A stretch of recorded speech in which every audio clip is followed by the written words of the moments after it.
السلام عليكم. اليوم قررت نتقاسم معكم طبق ديال لي بات وخصوصا الطاغلياتيل بالكريمه، اللي صراحه انا بعدا كنعشقو بزاف وكنحماقوا عليه في بعض المطاعم. اذا علاش ما نوجدوش في الدار وطريقه سهله وبسيطه ونفرحوا به حتى وليداتنا؟ لا داعي اننا نمشيو ناكلوه في شي بلاصه اخرى. يمكن لكم تستغناو على الطاغلياتيل وديروا اي نوع ديال لي بات. اذا هذه هي الطاغلياتيل، درت تقريبا 8 الحبات، واحده الرابعه. هنا 200 مليلتر ديال الكريمه، شويه ديال الكفته، البصله مشلضه صغيره وفيها مليحه ومزيره، وواحد 3 المعالق ديال الزيت فاش غادي تشحر.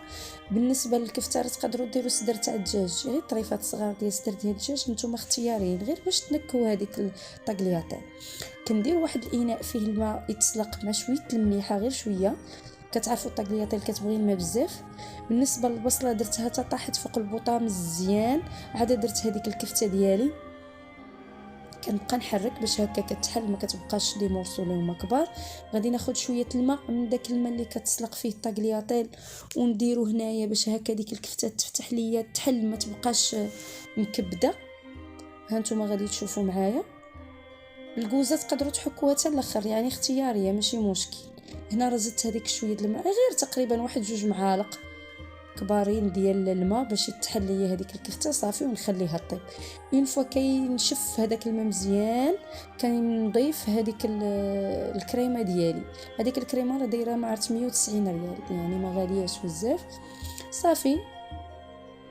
وطبق اللي كيتوجد صراحه بالزربه وزوين، انا بعدا كيعجبني شخصيا، نتمنى انه ينال الاعجاب ديالكم. علاش لا.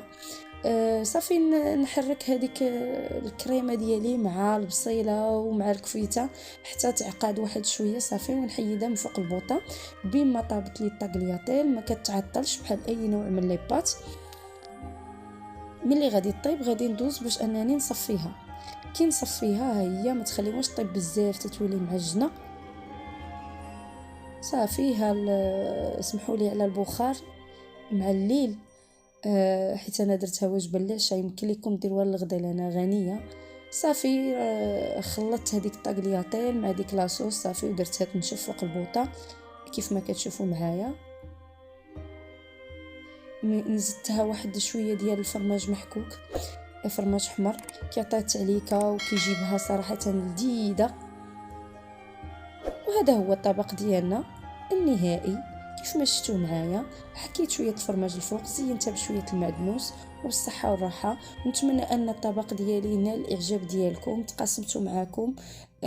ماشي خبيره في الطبخ، ولكن هوايه كتعجبني اللي درتها كنتقاسمها معكم. نتمنى انني نكون كنفيدكم في شي حاجه، وما تنساوش لايك، وما تنساونيش من التعليقات، ومشاهده طيبه.